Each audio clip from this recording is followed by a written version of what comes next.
The objectives are the speech should have a good introduction, transition, main body, and a conclusion. That's the simple objectives of this project. And the time is 5 to 7 minutes.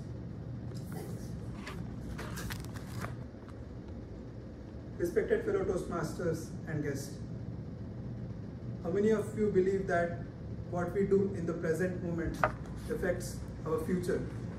Raise your hand. But if I ask you the exact opposite, how does our future shape our present? Think about that. Many of the times we think about our future, what will happen next, how do we perform in that particular speech or that exam or in the presentation which we are about to give. So we are driven by emotion of the unknown, emotion that will happen in the future. At any moment we have two choices, whether we can drive the possibility of a future through an opportunity or through a threat.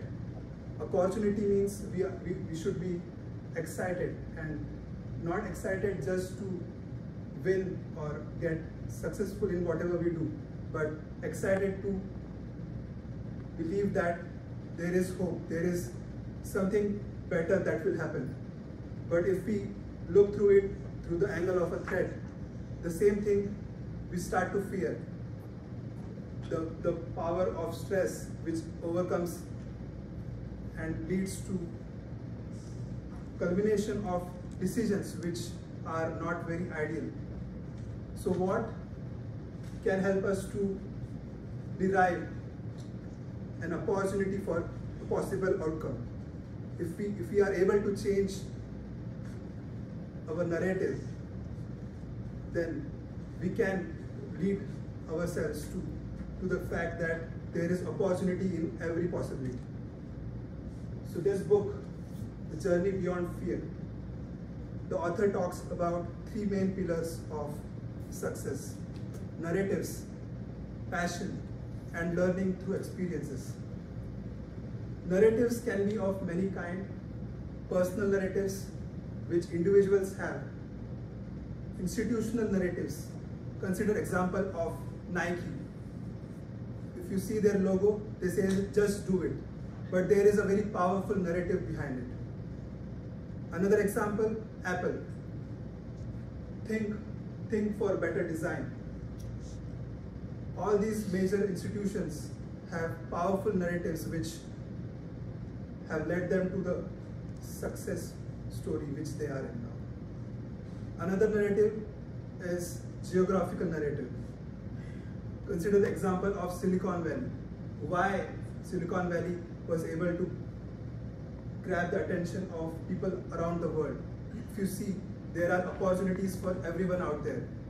From Bangladesh to Spain, every country wants to go to Silicon Valley.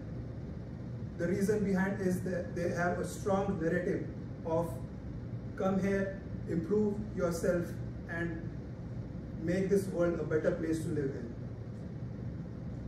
Another example of narrative is movement-based narratives. Whenever we have to oppose things, oppose ideologies, we have to form a very strong narrative to uphold our cause for things which are out of our control, things which we want to oppose the authority in cases where there is oppression, there is ostracization of people, which is unacceptable.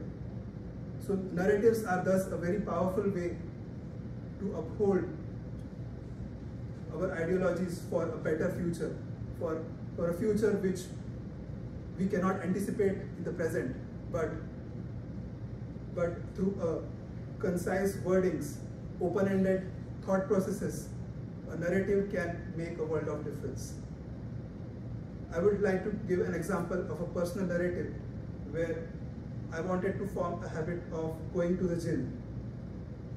The narrative could be very simple and concise.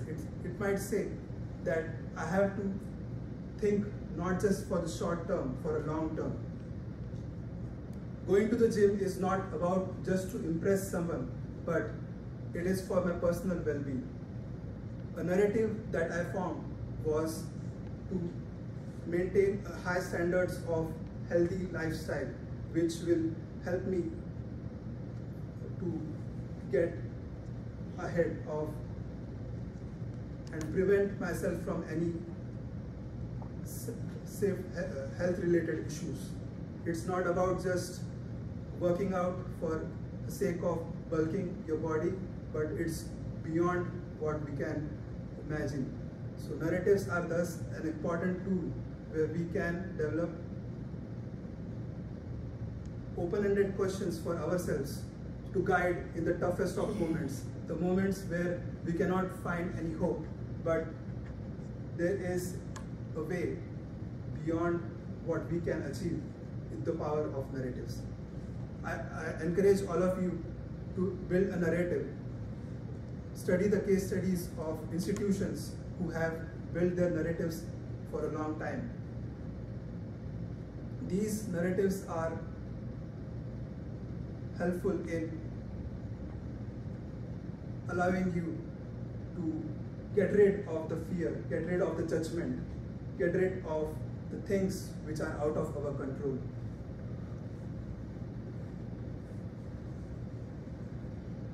As it was said that the basics of every ideology comes from a narrative. Narratives can make, or fear can break you. So I challenge you, all of you, to form a narrative which will help you to go beyond what can be achievable. Thank you.